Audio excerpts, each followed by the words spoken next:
अगर ये लोकतंत्र नहीं होता, ये राजतंत्र होता, तो इस उत्तर प्रदेश की गद्दी पर कोई राजभर का बेटा बैठा होता साथियों, जिसके खून में 2000 नौजवानों को ही बॉर्डर पे खड़ा कर दो, AK-47 AK-56 दे करके 22 से 20 किलोमीटर अंदर घुसा के राजभर चलिए यहाँ, कोई से पूछने की आवश्यकता।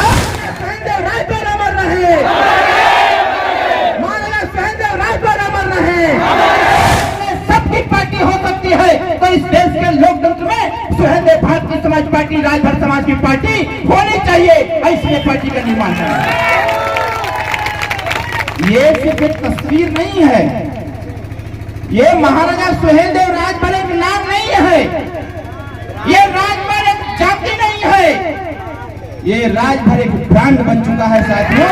इस राजभर के नाम से, ये राजभर के नाम से जिस हिंदुस्तान में हम खड़े हैं, जहां हम पैर जमाए बैठे हैं, इस भारत का नाम भी राजभरों के नाम से रखा गया है। यह इतिहास में दर्ज किया गया है साथियों, इतिहास बताता है। मैं बताता हूं आपको, भर से भरत, भर से भरत और भरत के नाम पर भारत, और भारत में रहने वाला हर एक व्यक्ति भारतीय, और जिस भारतीय में हम भारत में जो भारतीय निवास करता है, जिसको कोई नहीं पूछता है, उसके लिए बना सुहेलदेव भारतीय समाज पार्टी। इस देश में 585 राजा, विदेशी आक्रांता इस देश को लूटने के उद्देश्य से, इस देश को गुलाम बनाने के उद्देश्य से, इस देश की संस्कृति सभ्यता को समाप्त करने के उद्देश्य से इस भारत में प्रवेश करता है। अभी एक तूफान आया हुआ है, वो तूफान लगातार 4 से 5 दिन से तबाही मचा रहा है, और वो एक विदेशी आक्रांता आया था, सबसे पहले आकर के इस देश की प्रथम मंदिर, जिसको सोमनाथ मंदिर कहा जाता है, सबसे पहले उसको तोड़ देना था। सबसे पहले सोमनाथ मंदिर को तोड़ने का कार्य किया। ये राजा सुहेलदेव राजभर का इतिहास इतना बड़ा है कि हम पूरी रात बताते चले जाए साथियों, राजा सुहेलदेव राजभर का इतिहास खत्म होने वाला नहीं है। इसलिए मैं आपसे एक आग्रह करना चाहता हूँ, 585 राजा अपने आप में सब 30 मारखा बनते थे, लेकिन जब इस देश में 1.5 लाख की सेना लेकर के विदेशी आक्रांता ने प्रवेश किया, जब उसने अपने पराक्रम का परिचय देना चालू किया, जब एक तरफ से सारे के सारे राजा परास्त होते गए, उत्तर से लेकर दक्षिण, पूर्व से लेकर पश्चिम तक, जब इस देश के सारे राजा परास्त हो गए, जैसे ही विदेशी आक्रांता बनारस को लूट करके आपके बलिया गाजीपुर के रास्ते जब बहराइच और श्रावस्ती की तरफ जाता है, उसके बाद नेपाल आ जाता है। नेपाल को कहा जाता है कि वो हिंदू राष्ट्र नेपाल है। उस विदेशी आक्रांता की मानसिकता थी कि जब पूरे भारत को हम कब्जा कर लेंगे, पूरे भारत पर हम अपना शासन जमा लेंगे, और इसी रास्ते से जब नेपाल चले जाएंगे और नेपाल पर जब हम कब्जा कर लेंगे, तो इस पूरे देश को अपने मुट्ठी में कर लेंगे साथियों। इसके घमंड को तोड़ने का काम किसी ने किया था, तो उसका नाम राजा सुहेलदेव राजभर है। महाभारत बहुत सारे लोगों ने देखा होगा। महाभारत का युद्ध 18 दिन तक हुआ, वो आपस में लड़ गए। कौरव और पांडवों का युद्ध 18 दिन तक, और यहाँ इस देश की रक्षा के लिए, इस देश की मातृत्व की रक्षा के लिए, इस देश के बच्चों की रक्षा के लिए, इस देश की संस्कृति और सभ्यता की रक्षा के लिए, और इस देश की सीमाओं की रक्षा के लिए राजा सुहेलदेव राजभर जी के साथ विदेशी आक्रांता के साथ 22.5 दिन तक महायुद्ध होता रहा साथियों। और इतिहासकारों ने ये बताने का प्रयास किया कि महाभारत से भी भयंकर युद्ध, महाभारत से भी घनघोर महायुद्ध अगर इस धरती पर किसी ने लड़ने का कार्य किया है, तो उसका नाम चक्रवर्ती सम्राट राष्ट्रवीर राजभर महाराजा सुहेलदेव राजभर। और ये लोग जिसने इस देश की रक्षा किया, जिसने इस देश की मातृत्व की रक्षा किया, जिसने इस देश की लुट रही मां बहनों को बचाने का कार्य किया, जिसने इस देश की सीमाओं की रक्षा किया, जिसने इस देश के हिंदुत्व की रक्षा किया, जिसने इस देश की मंदिरों को स्थापित किया, जिन्होंने इस देश की मंदिरों की रक्षा किया, जिन्होंने इस देश के अध्यात्म को जिंदा रखने का प्रयास किया, ऐसे राजा सुहेलदेव को देश के इतिहासकारों ने दबा के रख दिया था साथियों। धन्य है ओम प्रकाश राजभर, राजा सुहेलदेव राजभर का जय जयकार लगाए। आज छोड़ो राजभर समाज को, पूरी दुनिया जय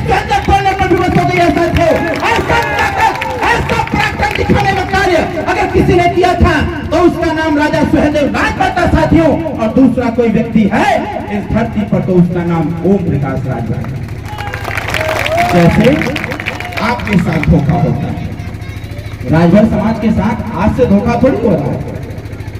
ये लोकतंत्र है, कभी प्रधानी में धोखा हो जाता है तो कभी जिला पंचायती में धोखा हो जाता है, कभी विधायकी में धोखा हो जाता है, सरकार में चले जाइए तो सरकार में धोखा हो जाता है। ये धोखा वाली परंपरा कोई नई नहीं है, ये धोखा वाली परंपरा उसी समय से चलती चली आ रही है। जब राजा सुहेलदेव राजभर जी ने जब इस चीज को देखा, इस देश के 1/3 राजा परास्त हो गए हैं, उस विदेशी आक्रांता से राजा सुहेलदेव राजभर जी ने एक पत्र लिखा और उस पत्र के माध्यम से बचे हुए राजाओं को संदेश भेजते हैं, अगर चाहते हो अपने मातृत्व की रक्षा, अगर चाहते हो इस देश की रक्षा, अगर चाहते हो आपके मंदिर सुरक्षित रहे, अगर चाहते हो कि मां बहनों की इज्जत न लूटी जाए, तो मिलकर के लड़ाई लड़ने की आवश्यकता है। साथियों, राजा सुहेलदेव राजभर ने जो पत्र भेजा था, उस पत्र के जवाब में ये जवाब आया था राजा सुहेलदेव जी के पास, ये राजा सुहेलदेव राजभर, इस विदेशी आक्रांता से लड़ने की हैसियत हमारे पास नहीं है, आप भी अपना हथियार समर्पित कर दो, ये बहुत ताकतवर है, इन्होंने 1/3 राजाओं को परास्त कर दिया है, इसलिए तुम भी हथियार छोड़ दो, हथियार छोड़ करके उसके सामने चले जाओ। राजा सुहेलदेव राजभर जी ने कहा कि ये राजभरों का खून है, ये नागवंशियों का खून है, ये वो खून है कि सूर्य की पूजा एक पैर पे खड़ा होकर कोई करने का कार्य करता था, तो ये नागवंशी क्षत्रिय राजभर किया करता था। साथियों, इतना बड़ा इतिहास है, उन्होंने कहा कि बना देंगे, लेकिन ऐसे विदेशी आक्रांता के सामने हम घुटना टेकने वाले नहीं हैं। राजा सुहेलदेव राजभर ने जंगल की तरफ मूव किया और जंगल में रहने वाले छोटे छोटे कबीले थे, जो छोटे छोटे जंगल में कबीले घुमा करते थे, 21 कबीलों को उन्होंने इकट्ठा किया और उनको बताया कि इस देश की रक्षा के लिए अपने प्राणों की आहुति देना पड़ेगा, दिया जाएगा, लेकिन दूसरे राजाओं की तरह हम अपने हथियार को समर्पित नहीं करने वाले हैं, क्योंकि हमारे संस्कार में ऐसा चीज नहीं है। इस भारत को ने अगर हमको पैदा किया है तो आंख में आंख डाल के बात करने के पैदा किया है, सर को गर्दन को नीचे झुका के बात करने के पैदा नहीं किया है। राजा सुहेलदेव राजभर जी ने 21 लोगों को एकत्रित किया। जानते हैं कितनी सेना थी? मात्र 12,500। कितना सेना था राजा सुहेलदेव जी के पास? मात्र 12,500। इस कहानी को अपने बच्चों को बताओ, अपने बच्चियों को बताओ कि जिस राजभर समाज को आज से 10 साल 15 साल पहले भरवा भरवा कहा जाता था कि भरवन का गांव है, ऐसा कील ठोका ओम प्रकाश राजभर जी ने, ऐसा कील ठोका कि भरवा से राजभर जी कहने लगे लोग। आप बताओ, एक पढ़ा लिखा लड़का, PhD किया हुआ लड़का अगर सड़क से जा रहा हो, हर कोई ये कह दे कार्य भरवा का हाल हो, तो लानत है ऐसी पढ़ाई पर, लानत है ऐसी पढ़ाई पर, और लानत है ऐसे समाज में पैदा होने पर, जिसको सम्मान से भी न बोला जाए, जिसको सम्मान से न कहा जाए, जिसका नाम भी सम्मान से न लिया जाए। इससे अच्छा है कि सारा चुल्लू भर पानी में डूब मरने की आवश्यकता है। ओम प्रकाश राजभर ने कहा, अगर बाबू साहब हो सकते हैं, पंडित जी हो सकते हैं, राय साहब हो सकते हैं, यादव जी हो सकते हैं, तो आने वाले समयों में राजभर जी होना चाहिए और नाम सुनना चाहिए। आप बताओ, अगर हम यही कोई कहे कार्य अरविंद बाबा का हाल हो, तो बताओ का हाल हुई हमारे, फिर तो लगा तोड़ा वही गिरा करके पटक करके लगा पटक को ही पीटा। अब फिर तो हम कहब, जैसे कोई का दूसरा नाम है तो वह कहब, वो वाली कहावत है ना, जो दो के काटा बोए उसको बो भाला, जो दो के काटा बोए उसको बो भाला, ताकि उस बंदे को पता चले कि पड़ा है किसी के पाला। इसलिए ये जो संस्कार हैं राजा सुहेलदेव राजभर जी जो छोड़ के चले गए हैं, अब दोबारा धरती पर आने वाले नहीं हैं। इसलिए जब तक ओम प्रकाश राजभर जिंदा हैं, ऐ नौजवान भाइयों, संघर्ष करो मरते। देखो देखो उन लोगों को जो गाय के गोबर में से अनाज निकाल करके खाने का कार्य करते थे, वो 4 बार सरकार बना लिए। जो बल्टा लेकर के बाजार जाया करते थे, वो 4 बार सरकार बना लिए। जो इस देश में राजा रहा, उसकी सरकार नहीं बन पा रही है, उसकी सरकार तब बनेगी जब इस देश के समस्त समाज के लोग एकत्रित होकर के आपके झंडे के नीचे खड़े हो जाएंगे। उस दिन मान लेना कि तुम्हारी सरकार बन जाएगी। गई, अब कोई रोकने वाला नहीं। राजा सुहेलदेव राजभर 12,500 की सेना लेकर के नानपारा के मैदान में युद्ध कर रहे थे 1.5 लाख की सेना से। और आपको एक बात और जानने की आवश्यकता है, राजा सुहेलदेव राजभर एक ऐसे व्यक्ति थे इस धरती पर जो शब्द भेदी बाण चलाने का ज्ञान जानते थे। इस धरती पर मात्र 3 ऐसे व्यक्ति थे जो शब्द भेदी ज्ञान जानते थे, बाण चलाने का ज्ञान जानते थे। पहला नाम अगर कोई था तो उनका नाम था राजा दशरथ, भगवान राम के पिताजी। उनको शब्द भेदी बाण चलाने का ज्ञान उनको प्राप्त था। और दूसरा कोई व्यक्ति था तो उनका नाम था पृथ्वीराज चौहान। और इस धरती पर कोई तीसरा व्यक्ति था तो उनका क्या नाम था? बताओ जोर से। उनका नाम था राजा सुहेलदेव राजभर। क्या नाम था? राजा सुहेलदेव राजभर, जो इस धरती पर शब्दवेदी बाण का ज्ञान जानते थे, चलाना जानते थे। जब विदेशी आक्रांता को गाजर मूली की तरह 12,500 की सेना ने काटना चालू किया तो जिससे पूरा देश के राजा हार गए थे वो भागने लगा, धूम लगा करके नानपारा के मैदान से भागते भागते कुटला नदी आ गया और कुटला नदी में आकर के गुफा में छिप गया। राजा सुहेलदेव राजभर अपने घोड़े से सवारी करते थे। महाराणा प्रताप का भी घोड़ा था। रणवीर चौकड़ी भर भर के चेतक बनाने वाला था। उसी प्रकार से राजा सुहेलदेव राजभर का भी एक घोड़ा था जिसके पास लगाम नहीं थी। यह आश्चर्य वाली बात होगी कि हर राजा, हर योद्धा के हाथ में घोड़े की लगाम होती थी, लेकिन राजा सुहेलदेव राजभर जी का जो घोड़ा था ना, उसके पास लगाम नहीं था। वो राजा सुहेलदेव जी के दिमाग और दिल से चलने का कार्य करता था। वो सोच लेते थे कि मुझे इस दिशा में चलना है, घोड़ा उस दिशा में चल देता था। उसी घोड़े ने नानपारा के मैदान में जब अपना पराक्रम दिखाना चालू कर दिया तो विदेशी आक्रांता को ज्ञान हो गया, अरे छोड़ो, यहाँ तो इंसान तो लड़ाई कर ही रहा है, यहाँ के पशु भी लड़ाई लड़ने का कार्य करते हैं, इसलिए ऐसे राजा से कोई चीज नहीं पा सकता है। और उस व्यक्ति ने भागने का कार्य किया। गरुड़ किधर चला गया? राजा सुहेलदेव जी का घोड़ा उस दिशा में चल गया। दौड़ते दौड़ते जब पहुंचा कुटला नदी के किनारे कि देखा कि यहाँ तो घोड़े का पैर का निशान यहाँ तक है, लेकिन उसके बाद कोई निशान नहीं। राजा सुहेलदेव राजभर जी चकमा खा गए।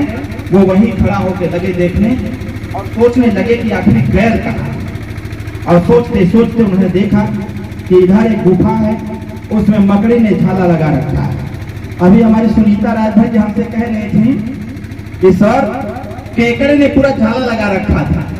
हम हंसते हुए इनसे कहे कि केकड़ा नहीं, वो मकड़ी झाला लगा रखा है।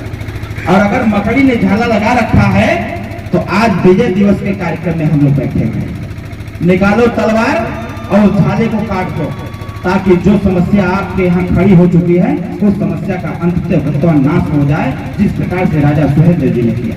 जानते हैं, राजा सुहेलदेव राजभर जी खड़ा होकर सोच रहे थे कि आखिर पट्टा गया कहाँ, जौने के हम पीटत पीटत लिए यहाँ नानपारा मैदान से कुटला नदी के किनारे देखते हैं कि ये गुफा है।